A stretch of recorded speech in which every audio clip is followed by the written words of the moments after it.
Hello dear students, today we are going to learn ultimate analysis of coal. Ultimate analysis of coal is also known as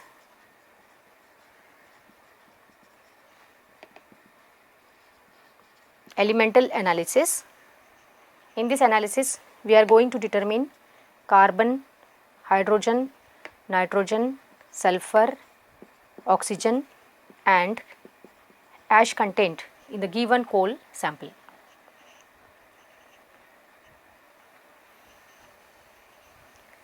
So now, first we will discuss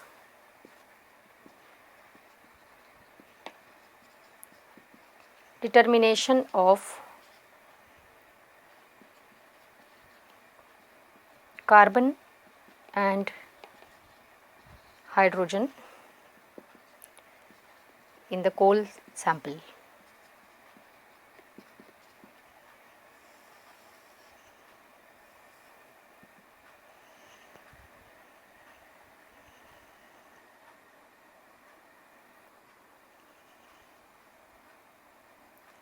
For estimating carbon and hydrogen, a combustion tube is used. Here about 0.2 grams accurately weighed coal sample is taken in platinum container and it is burnt in excess of oxygen in the combustion tube.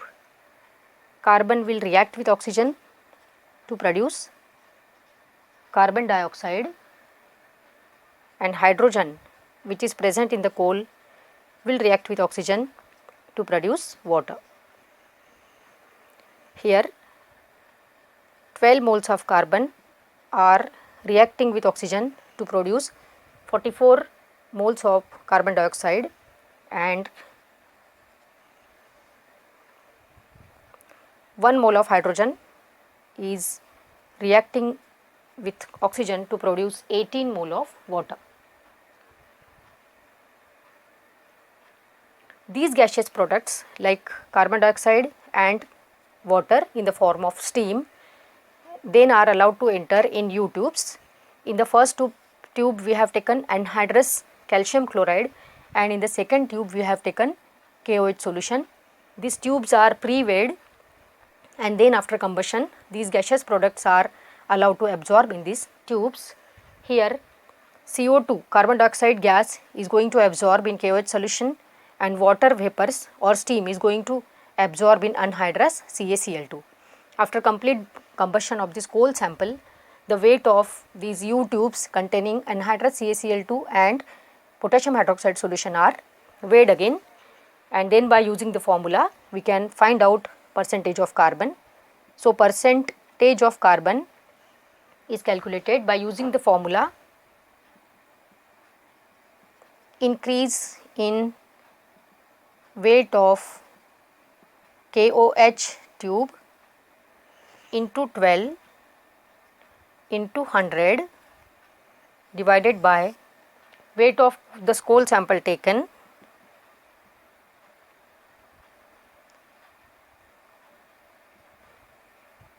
into 44. Now in this formula 12 and 44 are nothing but the molar mass of carbon and carbon dioxide gas respectively, and hydrogen is estimated by using the formula percentage of hydrogen is equals to increase in weight of CaCl2 tube into 2 into 100 divided by weight of coal sample taken into 18. Using this formula we can find out hydrogen. Now presence of carbon is advantageous in the coal sample. High percentage of total carbon represents high calorific value of the fuel. Hydrogen is associated with volatile matter of coal. It remain in coal gas as coke oven gas. Hydrogen will not increase calorific value. Hydrogen is required in the coal which is going to produce coke oven gas. So in this way carbon and hydrogen which are present in the coal sample are estimated by using this combustion process.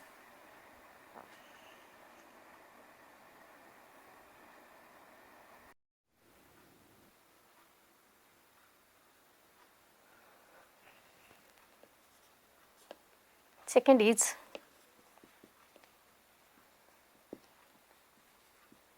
determination of nitrogen present in the coal by Geldahl method. The name of this method is known as Geldahl method.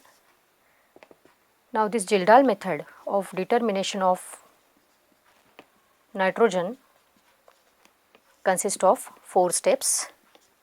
The first step is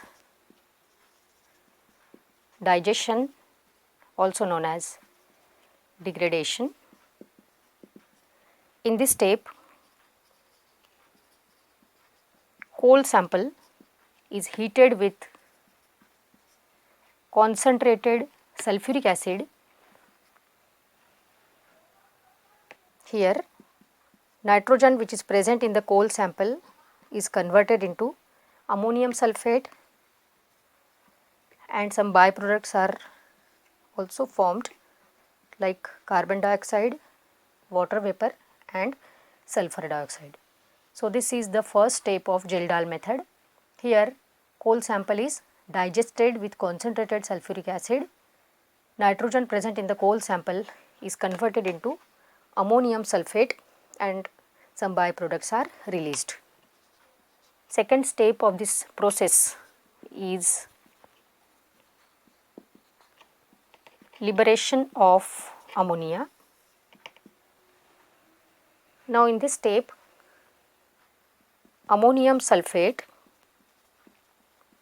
which is produced in the first step is boiled with NaOH solution. Ammonium sulfate is converted into sodium sulfate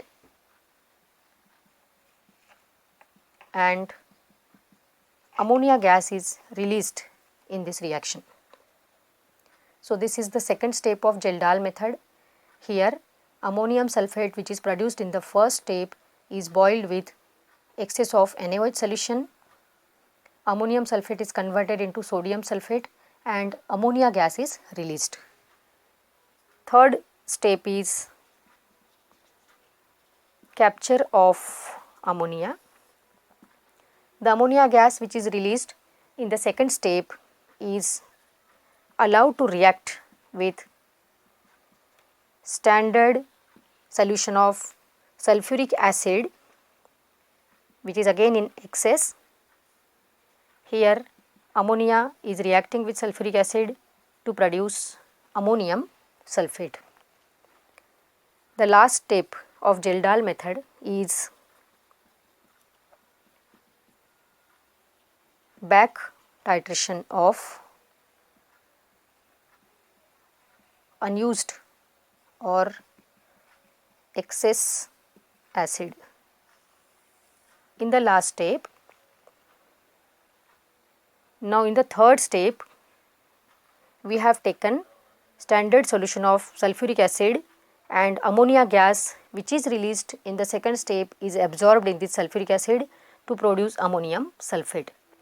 Now some of the amount of sulfuric acid is reacting with ammonia to produce ammonium sulfate and some amount of sulfuric acid is left unused or unreacted. So this unused or excess or unreacted sulfuric acid is back titrated with base like sodium hydroxide solution. There is a formation of salt and water. So here the H2SO4 which is unused or which is in excess is reacted with sodium hydroxide to produce Na2SO4. In this back titration we will get the volume of sulfuric acid which is unused or which is left in the third step. By knowing this volume we can find out the volume of sulfuric acid which is reacted with ammonia which is being released in the second step. So knowing this volume of sulfuric acid and knowing the normality of sulfuric acid, by using the formula we can determine percentage of nitrogen which is present in the given coal sample.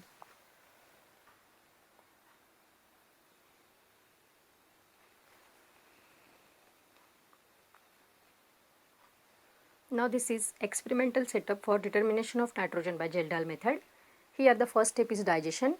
In this digestion, 1 gram powdered coal sample is taken in the Geldahl flask. Geldahl flask is a long neck glass flask. In this 1 gram powdered coal, 10 to 15 ml concentrated sulfuric acid is added and 0.5 gram copper sulfate and 0.5 gram potassium sulfate. These two substances are added to the Geldahl flask.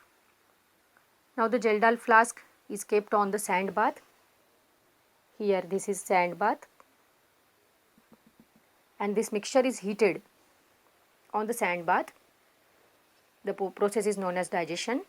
Here this copper sulfate and potassium sulfate are acting as a catalyst. Potassium sulfate increases boiling point of sulfuric acid and copper sulfate fastens the reaction. The complete process of digestion or distillation takes 2 to 3 hours.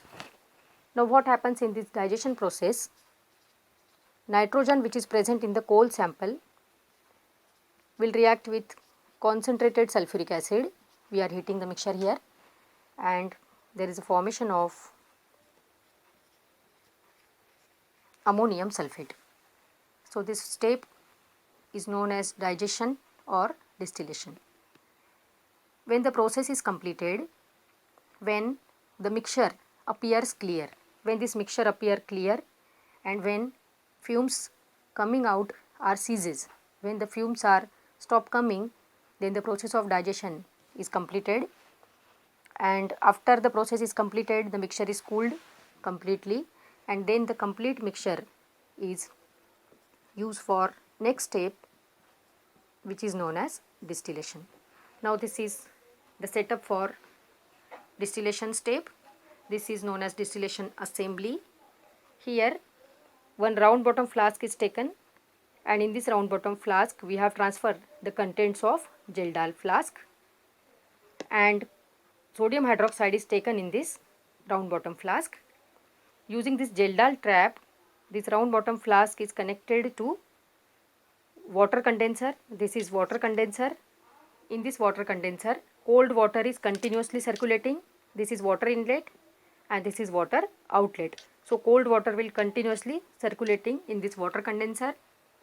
A long glass tube is there which will enter in a conical flask.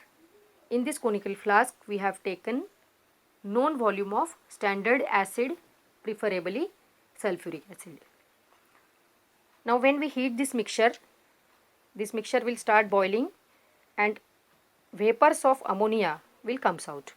These vapors will cross this Geldahl trap and they will enter in this tube. When the vapors will come here in the contact with cold water, these vapors will be condensed, means vapors will converted into liquid state and the liquid ammonia will enter in this conical flask in which we have taken known volume of standard sulfuric acid. This is known as distillation process. Now what happens during distillation? Ammonium sulfate which is produced in the first step is reacting with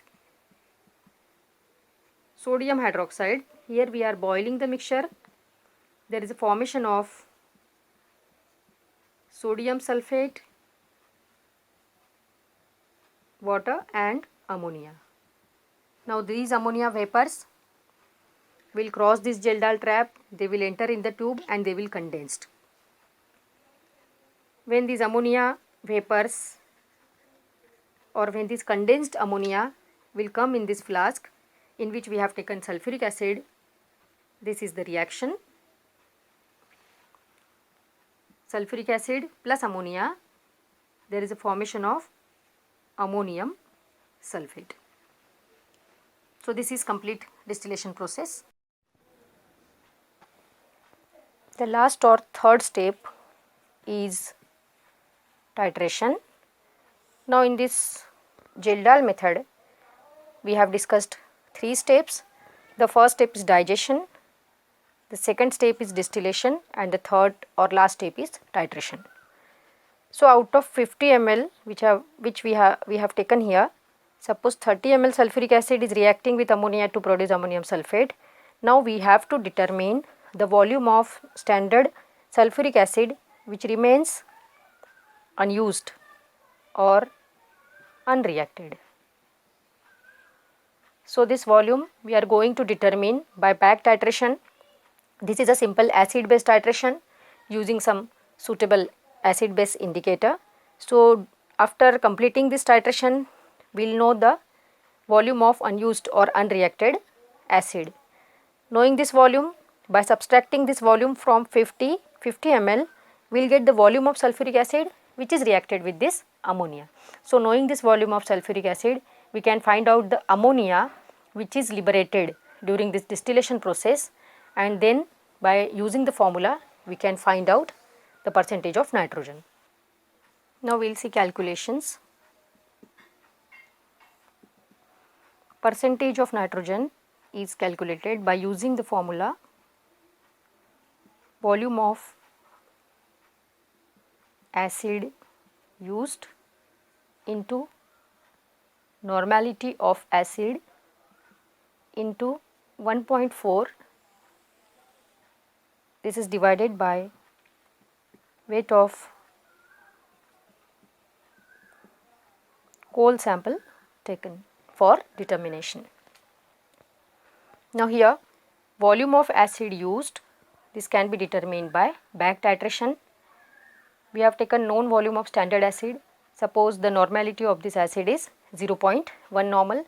So the complete contents of this conical flask are titrated with base using acid base indicator. In this titration, neutralization will take place and we will get the end point. Knowing this end point, we will know the volume of acid used. Then normality of acid, it is 0.1 normal into 1.4 divided by weight of coal sample taken. We have taken here 1 gram of coal sample. Now 1.4, what is this 1.4 in the formula? Now here equivalence of sulfuric acid is equals to equivalence of ammonia. Normality of sulfuric acid is 0.1 normal. Suppose 1 normal ammonia, 1 normal ammonia means 1 equivalent of ammonia in 1 liter of water will be equivalent to 17 grams of ammonia, which is equals to 14 grams of nitrogen. 17 grams is molecular weight of ammonia and 14 grams is atomic weight of nitrogen. Therefore 0.1 normal ammonia will be equivalent to 1.7 grams of ammonia, and this is equals to 1.4 grams of nitrogen. It means 1.7 grams of ammonia will contain 1.4 gram of nitrogen. So using this formula we can find out the percentage of nitrogen present in the given coal sample. Now what is the significance of determination of this nitrogen in the coal sample? Nitrogen decreases calorific value, therefore its percentage in coal should be minimum. Third element is determination of sulfur. For determining sulfur, a known weight of coal sample is burnt completely in presence of oxygen in bomb calorimeter, and at the end, after complete combustion, ash is obtained. Ash thus obtained contain sulfur of coal as sulfate. This ash is then extracted with dilute HCl, and the acid extract thus obtained is treated with barium chloride solution. After treatment with barium chloride solution, barium sulfate precipitate of white color is obtained. This precipitate is washed with water, then it is filtered, it is dried completely, and the weight of this precipitate is taken. Now, knowing the weight of this precipitate, we can find out the percentage of sulfur in the coal sample. First of all, we will see the reaction. Sulfur which is present in the coal will react with oxygen and it is converted into sulfate. This sulfate, after treatment with barium chloride, is converted into barium sulfate precipitate. So, here 32 is the atomic weight of sulfur and atomic weight of barium sulfate is 233. Now, by using the formula, we can find out percentage of sulfur. Percentage of sulfur is equals to weight of barium sulfate precipitate obtained into 32 into 100. This is divided by 233 into weight of coal sample taken. Weight of coal sample taken means initial weight of coal which we have taken for combustion. So, using this formula, we can find out the percentage of sulfur present in the given coal sample. Weight of barium sulfate obtained means this weight, final weight of barium sulfate precipitate, 32 atomic weight of sulfur into 100 divided by 233 atomic molecular weight of this barium sulfate into weight of coal sample taken means this weight of coal sample taken. So, this sulfur can be obtained by using this formula. Now, sulfur increases calorific value. Sulfur if remain present in the coal, it increases calorific value of coal, but it is undesirable as its oxidation product, means sulfur after oxidation will produce sulfur dioxide as well as sulfur trioxide. If these gases are obtained, then in presence of moisture, these gases will be converted into acids and they will cause corrosion of equipment and they will also pollute the environment. Therefore, presence of sulfur in the coal sample is undesirable.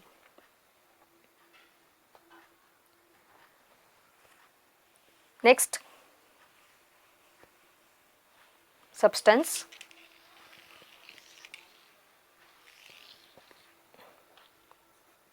In ultimate analysis is determination of ash. It is same as we have learnt in proximate analysis. Coal sample is accurately weighed, means again known weight of coal sample is taken in crucible and it is heated in muffle furnace at the temperature of 700 plus minus 50 degrees Celsius for half an hour. After half an hour, crucible is taken out from muffle furnace, it is cooled in air, then it is cooled by placing it in desiccator, and finally the weight of ash which is produced is determined. From the weight of ash left in the crucible, we can find out percentage of ash by using the formula. Percentage of ash is equals to weight of ash left in the crucible divided by weight of coal sample taken, this is multiplied by 100. Weight of ash left means this final weight of ash which is left in the crucible. Weight of coal sample taken means initial weight of coal and it is multiplied by 100. So using this formula we can find out percentage of ash. Now a good quality of coal, it should contain minimum amount of ash. The last element of ultimate analysis is determination of oxygen.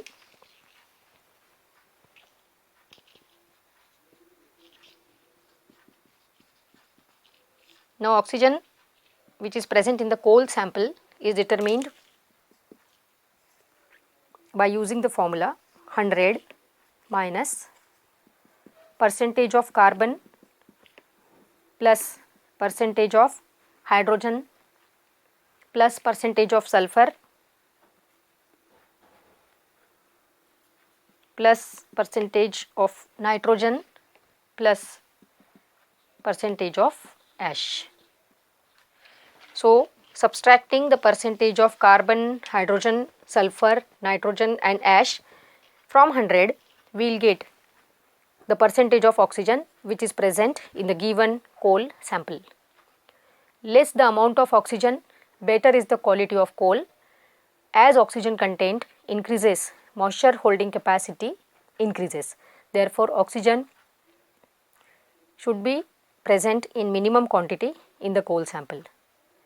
So here in this ultimate analysis we have seen determination of carbon, hydrogen, nitrogen, sulfur, ash and oxygen, as well as significance of every element in the coal. So we will stop here.